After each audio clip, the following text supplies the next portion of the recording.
নীরব নিস্তব্ধ রজনী, রাতের নিশ্ছিদ্র আধার, শুয়ে আছেন জাতির পিতা হযরত ইব্রাহিম আলাইহিস সালাম।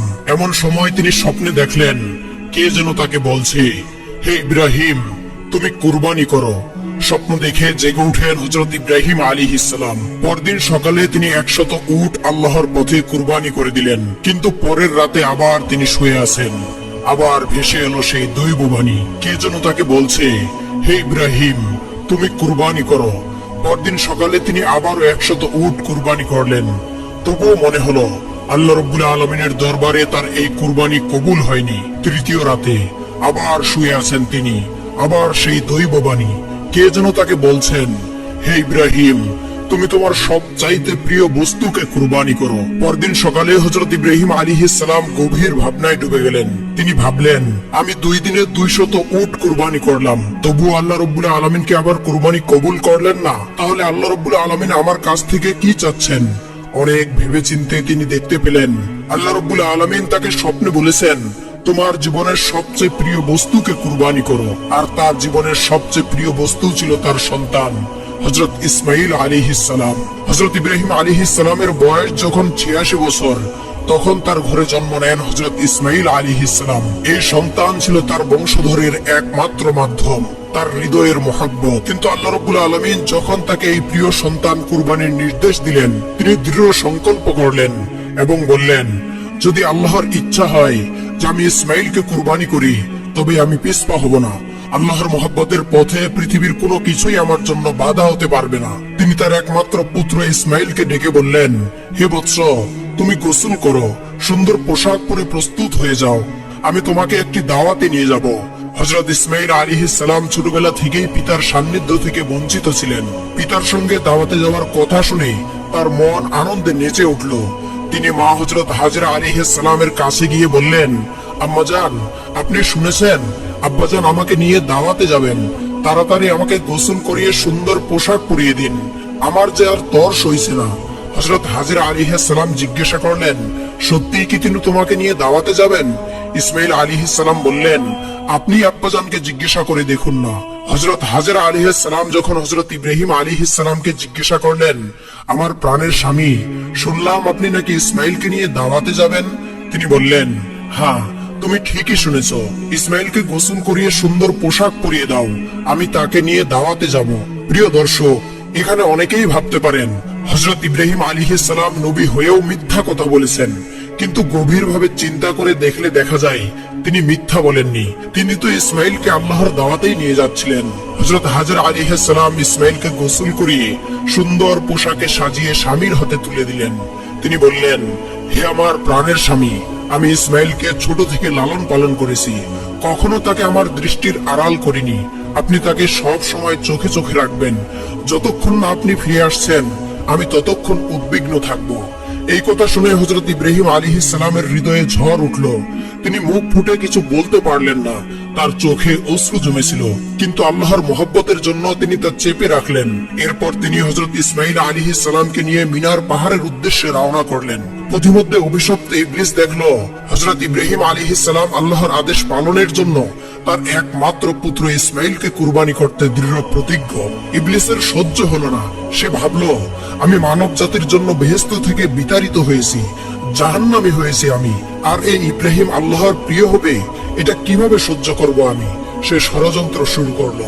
প্রথমে সে হযরত হাজরা আলাইহিস সালামের কাছে একজন ভালো মানুষের বেশে গিয়ে বলল, হে হাজরা, তুমি কি জানো ইব্রাহিম তোমার সন্তানকে কোথায় নিয়ে যাচ্ছে? হযরত হাজরা আলাইহিস সালাম বললেন, কেন? তিনি তাকে দাওয়াতে নিয়ে যাচ্ছেন। ইবলিস বলল, তোমার স্বামী তোমাকে ধোঁকা দিয়েছে, সেই ইসমাইলকে মিনার পাহাড়ে জবাই করার জন্য নিয়ে যাচ্ছে। হযরত হাজরা আলাইহিস সালাম তেজস্বী কণ্ঠে বললেন, আমার স্বামী আল্লাহর নবী, তিনি আমাকে কিভাবে ধোঁকা দেবেন? তুমি কে? কেন আমার স্বামীর বিরুদ্ধে মিথ্যা প্ররোচনা দিচ্ছ?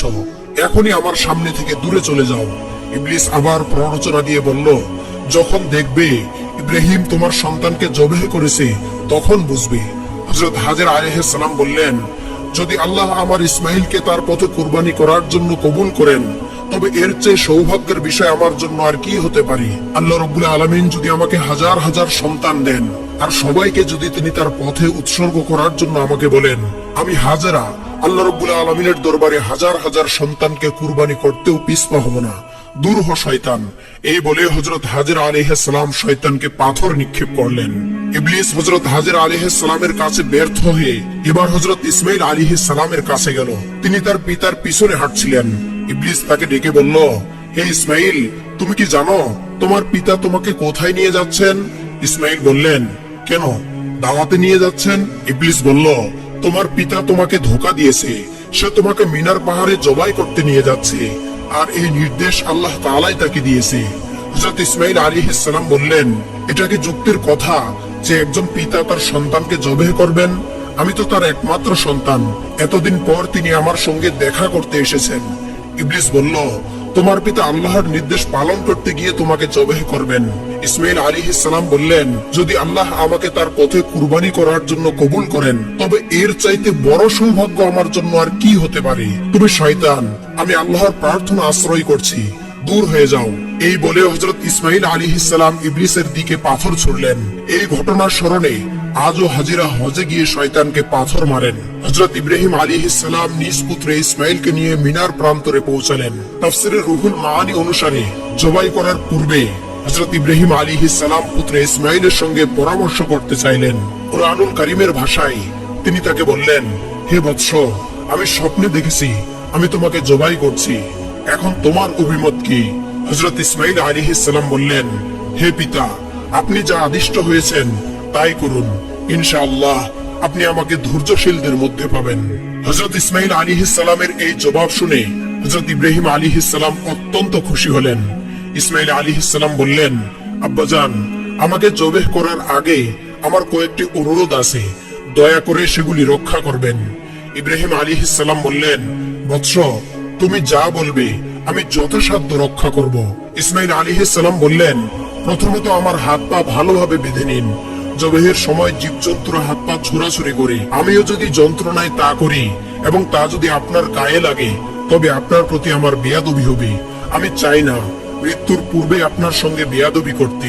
দ্বিতীয়ত, জবাইয়ের সময় আপনার চোখ কাপড় দিয়ে বেঁধে নিন। যদি আমার মুখের দিকে তাকান, তবে আপনার মনে দয়া জাগতে পারে, যা আল্লাহর আদেশ পালনে বাধা সৃষ্টি করতে পারে। আর আমি চাই না আমার প্রতি দয়ার কারণে আপনি আল্লাহর আদেশ পালন করতে গিয়ে সামান্যতম বিচ্যুত হন। তৃতীয়ত, জবাইয়ের পর আমার রক্তমাখা জামা আমার আম্মাজানের কাছে দিয়ে তাকে আমার সালাম জানাবেন। তাকে বলবেন, এই ত্যাগের বিনিময়ে আমরা বেহেশতে একসঙ্গে থাকব। তাকে আরো বলবেন, আল্লাহর আদেশ পালনের জন্য শুকরিয়া আদায় করতে এবং আমার জন্য দুঃখ না করতে। পুত্রের এই কথায় হযরত ইব্রাহিম আলাইহিস সালামের হৃদয় ভরে গেল। তিনি আস্তিনের নিচে লুকানো দড়ি এবং ছুরি বের করলেন। ইসমাইল আলাইহিস সালামের হাত পা বেঁধে চোখে কাপড় বেঁধে মাটিতে শুইয়ে দিলেন। ছুরি হাতে নিয়ে তিনি প্রস্তুত। তার একমাত্র সন্তানকে জবাই করতে তিনি দৃঢ় প্রতিজ্ঞ। আল্লাহর আদেশ পালনে কোনো শক্তি আজ তাকে বাধা দিতে পারবে না। এই দৃশ্য দেখে আসমান জমিনের ফেরেশতারা প্রকম্পিত হলেন। তারা আল্লাহর তাসবিহ ও পবিত্রতা ঘোষণা করতে লাগলেন। হযরত ইব্রাহিম আলাইহিস সালাম ইসমাইলের গলায় ছুরি চালাতে যাচ্ছেন। ঠিক তখনই আল্লাহ রাব্বুল আলামিন ছুরিকে নির্দেশ দিলেন, হে ছুরি, খবরদার, তুমি ইসমাইলের গলার একটি পশমও কাটবে না। তুমি যদি তার গলার একটি পশমও কাটো, তোমার জন্য জাহান্নামের আগুন নির্ধারিত হয়ে আছে। ইব্রাহিম আলাইহিস সালাম বিসমিল্লাহ বলে ছুরি চালালেন, কিন্তু ছুরি আল্লাহর নির্দেশ পেয়ে ইসমাইল আলাইহিস সালামের গলার একটি পশমও কাটলো না। তিনি বারবার চেষ্টা করলেন, কিন্তু কিছুতেই গলা কাটতে পারলেন না। ইসমাইল আলাইহিস সালাম বললেন, আব্বাজান, সম্ভবত আমার প্রতি স্নেহের কারণে আপনি জোরে ছুরি চালাতে পারছেন না। আপনার সমস্ত শক্তি দিয়ে ছুরি চালান। আমরা আল্লাহর আদেশ পালনে ব্যর্থ হলে এজন্য আল্লাহর দরবারে জবাবদিহি করতে হবে। ইব্রাহিম আলাইহিস সালাম পুনরায় সর্বশক্তি দিয়ে ছুরি চালালেন, কিন্তু তবুও ছুরি কাটলো না। বিরক্ত হয়ে তিনি ছুরিটি ছুঁড়ে ফেললেন। ছুরি গিয়ে লাগলো একটি পাথরের গায়ে। সঙ্গে সঙ্গে পাথরটি দ্বিখণ্ডিত হয়ে গেল। তিনি ছুরিটি তুলে নিয়ে আবার চেষ্টা করতে যাচ্ছিলেন। ঠিক তখনই আল্লাহ রাব্বুল আলামিন জিবরাইল আলাইহিস সালামকে নির্দেশ দিলেন, হে জিবরাইল, বেহেশত থেকে একটি দুম্বা নিয়ে যাও। ইসমাইলকে সরিয়ে তার জায়গায় বেহেশতের দুম্বাটি রাখো। জিবরাইল আলাইহিস সালাম চোখের পলকে বেহেশত থেকে একটি দুম্বা নিয়ে এলেন। এই দুম্বাটি ছিল হযরত আদম আলাইহিস সালামের পুত্র হাবিলের কুরবানির দুম্বা, যা আল্লাহ রাব্বুল আলামিন বিশেষভাবে সংরক্ষণ করেছিলেন। জিবরাইল আলাইহিস সালাম ইসমাইল আলাইহিস সালামকে সরিয়ে দিয়ে ছুরির নিচে সেই দুম্বাটি রেখে দিলেন। ইব্রাহিম আলাইহিস সালাম ছুরি চালালেন আর দুম্বাটি কুরবানি হয়ে গেল। কুরবানি শেষে তিনি বললেন আলহামদুলিল্লাহ। তিনি মনে করেছিলেন তার পুত্র ইসমাইল কুরবানি হয়ে গেছে, কিন্তু চোখ খুলে দেখলেন ইসমাইল তার পাশে দাঁড়িয়ে। কুরবানি হয়েছে একটি বেহেশতি দুম্বা। তিনি জিবরাইল আলাইহিস সালামকে জিজ্ঞাসা করলেন, আল্লাহকে আমার কুরবানি কবুল করেননি ভাই? আমি তো ইসমাইলকে কুরবানি করতে পারলাম না। হযরত জিবরাইল আলাইহিস সালাম বললেন, হে আল্লাহর খলিল, আল্লাহ আপনার উপর সন্তুষ্ট।